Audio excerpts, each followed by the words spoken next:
In the heart of Nigeria's ancient delta forests, where the wind whispers secrets and the trees never forget, there was a man who died, and yet he walked again. This is the story of Obi, the man who returned from the dead.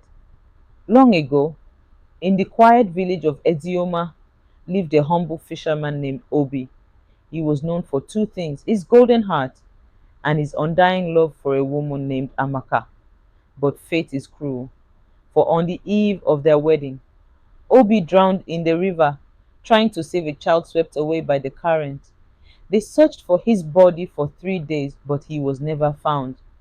Amaka wept until the earth could no longer hold her sorrow.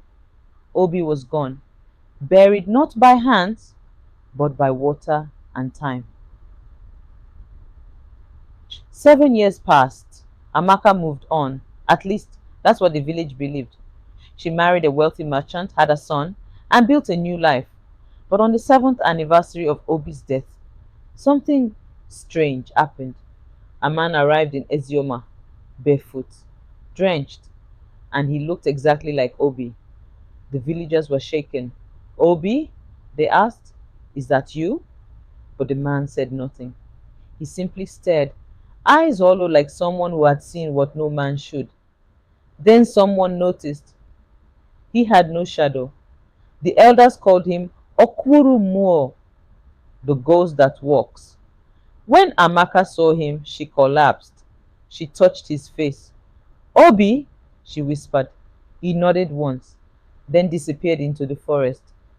Every night after that, Amaka would wake to the sound of footsteps by her window, whispers in the dark, the scent of the river.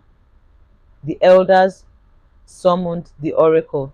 The forest trembled as he arrived. He threw cowries, murmured incantations, and gasped. The one who returned is not a ghost, but he does not belong here. He has unfinished love and unfinished vengeance. That night, Obi appeared to Amaka. He spoke. I did not drown. I was drowned. Your husband, the merchant, he was there. Amaka's heart shattered again. Her husband had been one of Obi's closest friends, jealous, greedy, and now exposed. The river god had taken Obi's soul but gave him a choice: return for 7 nights, reveal the truth, then return to the waters, or remain, and the river shall claim the one you love. Obi wept. He had returned not to hunt, but to protect. On the seventh night, he stood by the river bank, arms open. Amaka arrived, holding their son.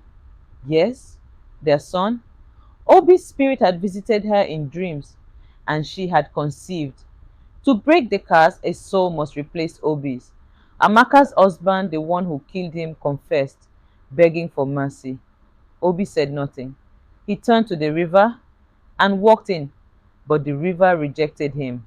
Instead, it dragged the guilty man down. Justice paid in full. Obi vanished. But every year on the night the river whispers loudest, villagers say they see him walking among the trees, watching over Amaka, watching over their son, not as a ghost, but as a guardian. And so, the story lives on. The man who returned from the dead, not for revenge, but for love.